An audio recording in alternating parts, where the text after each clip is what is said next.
Buenos días a todos, gracias por visitar nuestro canal de YouTube. Hoy tenemos la oportunidad de adentrarnos a un tema que nuestros seguidores han sugerido, a saber, la felicidad en Santo Tomás de Aquino. Esperamos que sea de mucho provecho. Para iniciar, es de mucho gusto presentar a nuestro invitado, Pedro Alejandro Torres Martínez, que nos visita desde Honduras y compartirá este tiempo de diálogo con su servidor, Jean Gaudí Joseph, sobre la felicidad en el pensamiento de Santo Tomás. Buenos días, Pedro Alejandro.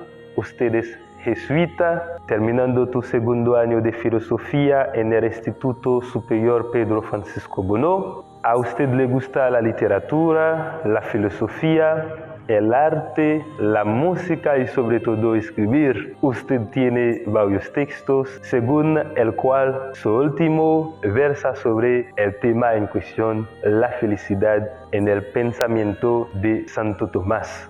Usted que maneja muy bien este tema, para usted, en estos tiempos de grandes vicisitudes, de conflicto y de muchos muertos, ¿qué sentido tiene hablar de felicidad?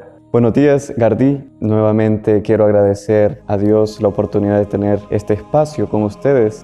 Para mí es, como usted mismo ha dicho, es una oportunidad de traerme desde Honduras y claro, para mí también es una gracia de Dios compartir. Aparte de todo lo que ha dicho, claramente la felicidad es un tema fundamental dentro de nuestra sociedad y para el pensamiento de Santo Tomás igual era la Edad Media, tiempo muy convulso y hoy, igual que antaño, sigue siendo casi lo mismo, un problema sobre la felicidad. Pero ¿qué es la felicidad en el pensamiento de Santo Tomás? Podríamos decir que es una aspiración en el término aristotélico de la palabra. Una aspiración a esa felicidad, pero al sumo bien, y el sumo bien es Dios. Pero Santo Tomás hará una diferencia bastante clara para todos aquellos que pensamos que la felicidad se determina por los placeres inmediatos, por decir uno, el sexo, pornografía, las drogas, etc. Esos son placeres efímeros que se apagan, que nos dan una cierta autonomía y que nos sentimos felices, pero es fugaz.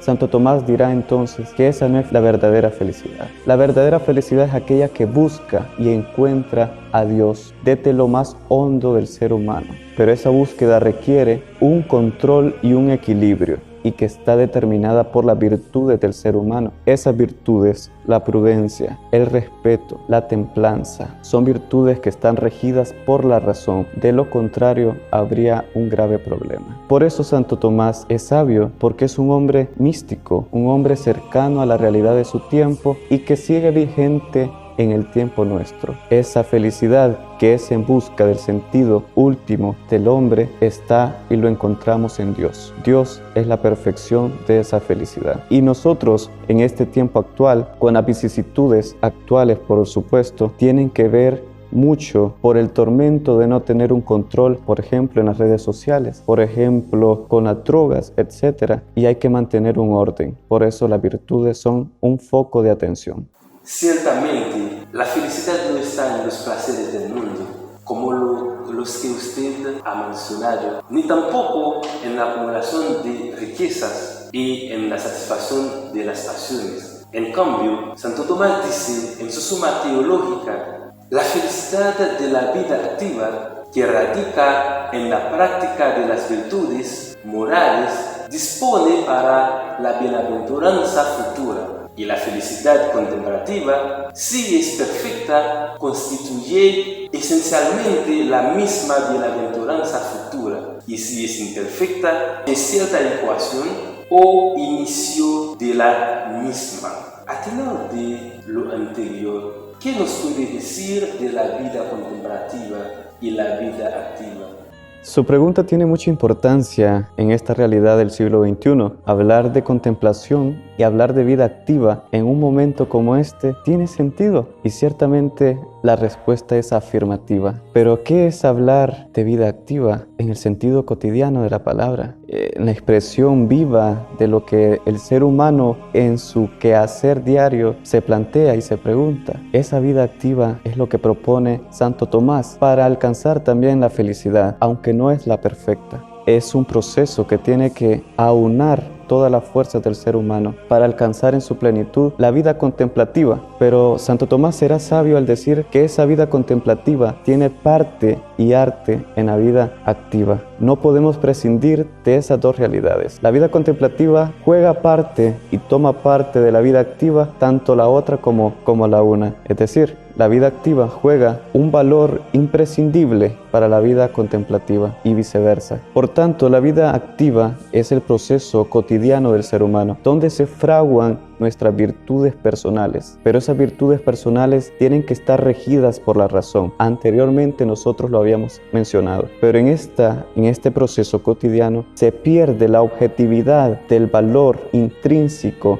del amor cuando esas virtudes pierden el horizonte de la vida del ser humano. Tienen que estar regidas por la razón, por el discernimiento, para encauzarla a una vida contemplativa. La vida contemplativa será entonces la parte sublime, la excelsa. Pero para llegar a esa dimensión espiritual es necesario caminar, hacer un proceso en esa vida activa, lo cual sin eso no hay fundamento para llegar a la otra. La vida contemplativa entonces integra lo que nosotros a diario hacemos. Es un quehacer diario contemplando la realidad tal cual es. Por eso los fundamentos de la vida activa son importantes para que nosotros reconozcamos qué hay de fondo en el quehacer diario del ser humano. Se perdería el sentido de nuestro ser en cuanto no reconociéramos que la vida activa es un proceso que nos va formalizando y nos va haciendo persona. En sentido estricto de la palabra, persona es lo que somos a diario. Me parece que ha sido muy acertada su explicación sobre estas dos dimensiones que Santo Tomás aborda en la Suma Teológica.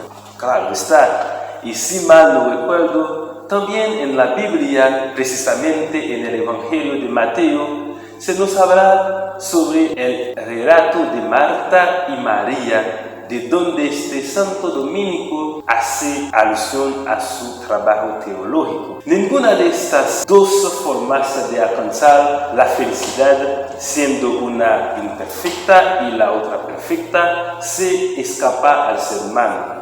Ante eso, me nace una pregunta. ¿Qué papel tiene la felicidad en el ámbito de la libertad moral?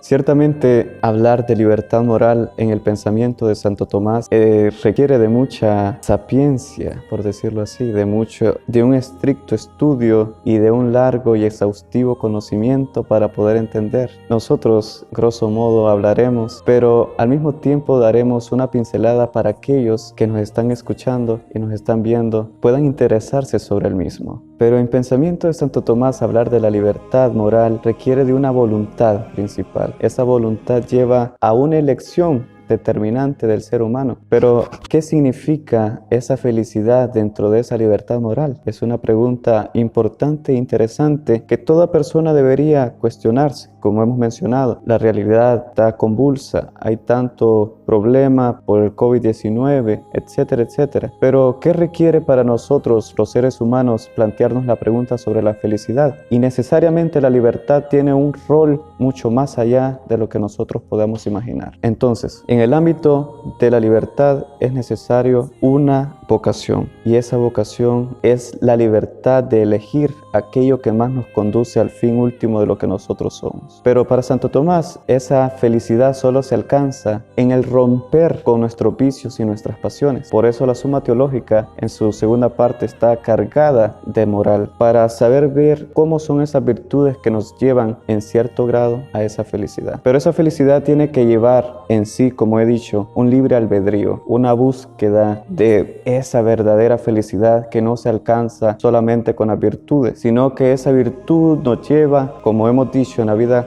activa a una vida contemplativa en acción. Pero Dios sigue siendo el referente por excelencia.